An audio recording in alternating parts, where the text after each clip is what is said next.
In typical Riot fashion, Riftbound builds directly on the same concept as Snap, but adds complexity to how value resolves. Like Snap, the goal is to control multiple locations that modify the value of cards. A player must choose where to place their cards in order to maximize its value. In Riftbound, however, instead of power being checked only at the end of the game, value compounds over time. A unit that survives generates pressure.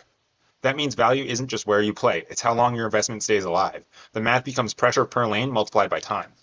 Trying to figure out this universal equation of Riftbound value in terms of numbers is somewhat unrealistic, given all the variables that come into play. So let's take a step back and just look at the basic units' mana-power relationships. When we look at some basic spells and units, we can see how it follows a similar relationship to Hearthstone and Snap.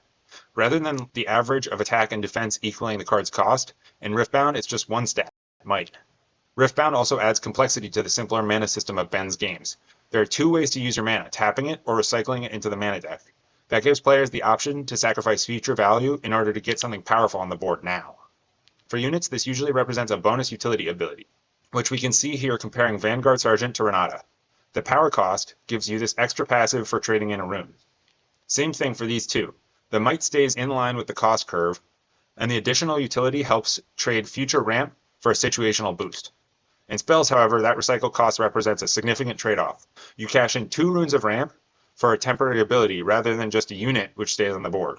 Riot may have overtuned this trade-off though. Cards like Falling Star can completely break down your opponent's game plan.